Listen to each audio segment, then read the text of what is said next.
বছরের শেষ 2 ম্যাচের জন্য বাংলাদেশ দলের সাথে প্রথম অনুশীলন করলেন হামজা চৌধুরী। নেপাল ম্যাচের আগে পাবেন আর এক সেশন, যে ম্যাচে 17 ফুটবলারকে পরখ করার মিশন হেড কোচ হাবিয়ার কাবরেরার। দর্শকের সমালোচনাকে পেশাদারিত্বের অংশ হিসেবে নিচ্ছেন স্প্যানিশ ট্যাকটিশিয়ান।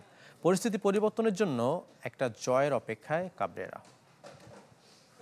বসুন্ধরা ডায়াপেন্ট এখন আরো উন্নত।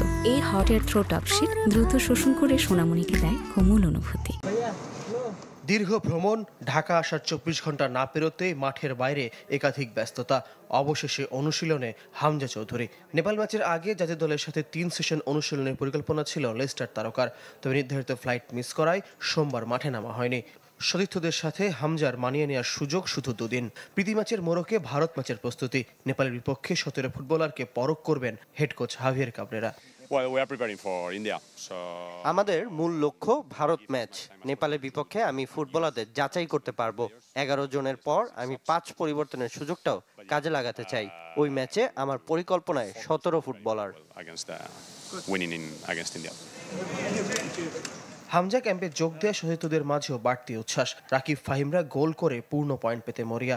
দলের সাম্প্রতিক ফলে হেড কোচকে নিয়ে চলমান সমালোচনা হাভিয়ার কাবরেরার নজর এড়ায়নি। পেশাদারিত্বের সাথে তা গ্রহণ করে পরিস্থিতি পরিবর্তনের অপেক্ষায় স্প্যানিশ ট্যাকটিশিয়ান।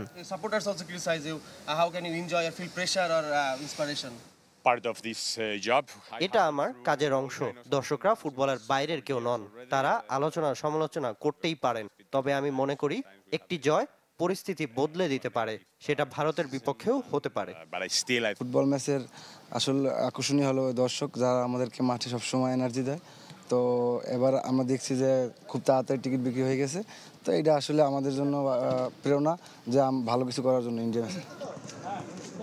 নেপাল ম্যাচের আগে পুরো দলকে শুধু বুধবার প্রথম ও শেষবারের মতো একসাথে পাবেন হেড কোচ হাভিয়ার কাবরেরা।